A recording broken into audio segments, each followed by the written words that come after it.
안녕하세요, 짐연구소입니다. 저도 이번에 아이폰 SE 2세대를 구매를 했고요. 저는 이걸 메인폰으로 사용할 예정이고요. 왜 메인폰으로 이걸 구매했는지, 그리고 어떤 사람들이 SE를 구매하면 좋을지에 대해서 한번 이야기해 보려고 합니다.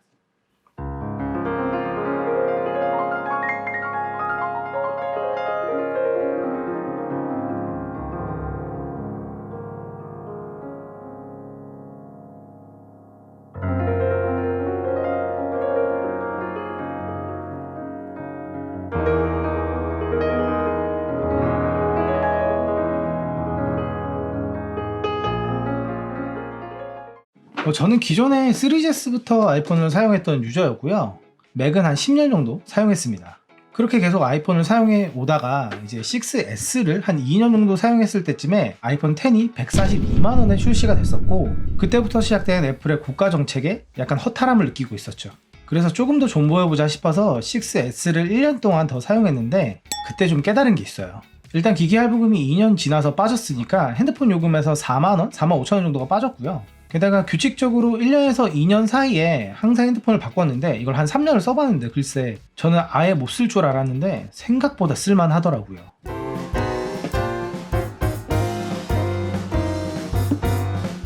그래서 제 사용 용도를 보니까 통화하고 카톡하고 가끔 사진 찍고 SNS나 웹서핑 하는 게 전부였던 겁니다. 깨달았죠. 아, 나는 꼭 그렇게 좋은 고가의 스펙의 핸드폰이 필요하지는 않겠구나 하고 말이에요. 그러던 와중에 2018년 연말에 플래그십 AP를 달고 출시하는 안드로이드 보급형 기기가 있었는데요. 그게 바로 샤오미 포코폰 F1입니다.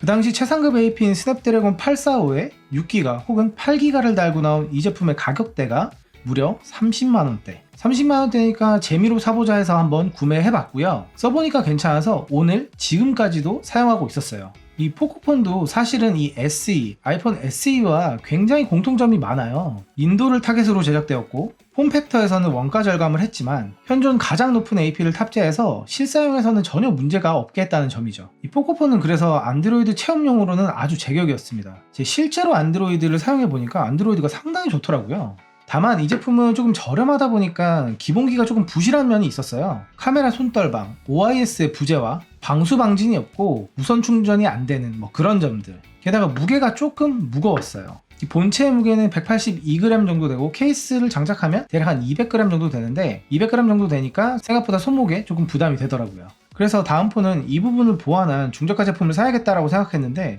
글쎄 그게 애플에서 나온 겁니다. 네, 그게 아이폰 SE 2세대입니다. 배터리가 4000에서 1800으로 반토막 난 건 아쉽지만 무게가 148g이라는 또 장점이 있죠. 즉 첫 번째 구매 이유, 아이폰 SE 2세대는 부담스럽지 않은 적당한 가격이면서도 중저가 폰 대비해서 모든 기능이 다 포함된, 그러면서도 무게까지 가볍기 때문에 구매했습니다. 물론 무게가 가벼우면서 떨어지는 이제 배터리의 양이 있긴 한데 저는 항상 상시 충전을 할 수 있는 상황이라서 그게 그렇게 크게 단점으로 다가오진 않았어요. 그런데 이렇게 제가 중저가 폰을 계속 선택하고 있는 게 단순히 저만의 어떤 취향, 저만의 선택은 아닌 게 실제로 시장의 판매 데이터 수치가 이를 보여주고 있습니다. 왜냐면 2019년 가장 많이 팔린 아이폰은 아이폰 XR이었어요.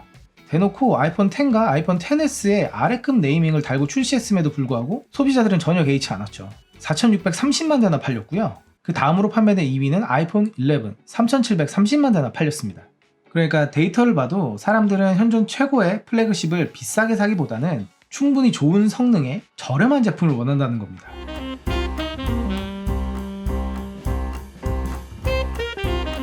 애플 생태계 입문이라고 얘기를 했지만 이걸 조금 더 쉽게 말하면 에어팟과 애플워치를 쓰려고 구매를 한 겁니다. 좀 더 나아가면 아이패드, 맥북과의 연동이 있겠죠. 최근까지도 여러가지 무선 블루투스 이어폰을 사고 팔고 했지만 그 과정에서 저한테 제일 중요했던 거는 음질보다는 통화 품질이었어요. 그런 면에서 결국 종착지는 에어팟이 될 수밖에 없었고, 별도로 애플워치나 이런 액세서리들이 다시 ISO로 돌아오는데 또 한 몫을 한 것 같습니다.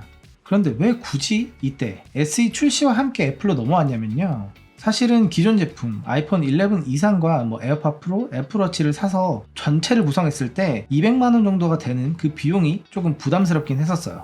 SE와 그렇게 조합을 하면 거의 반값에 가능하니까요.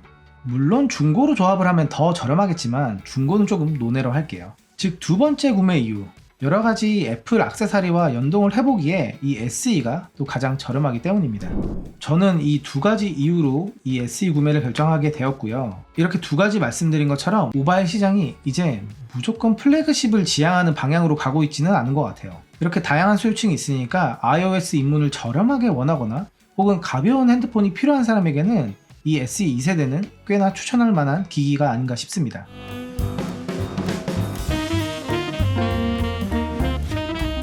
이 구매 고민에 대해서 약간 더 세부적으로 한번 나눠보면요. 애플 유저 중에 6S, 7, 8을 사용하는 유저분들의 경우에는 아이폰 12로 바로 넘어가시는 걸 추천드리지만 기존에 사용하시던 것처럼 가벼운 핸드폰을 사용하시겠다라고 하신다면 SE를 추천드릴 수 있을 것 같고요. 아이폰 10 이상의 플래그십 제품들을 이미 사용하고 계신 분들은 그냥 쓰던 제품 그대로 쓰시면 됩니다. 사실 그렇게 차이가 나지도 않을 뿐더러 액정과 배터리가 다운그레이드 되는 체감만 더 크게 느끼실 수 있을 것 같아요.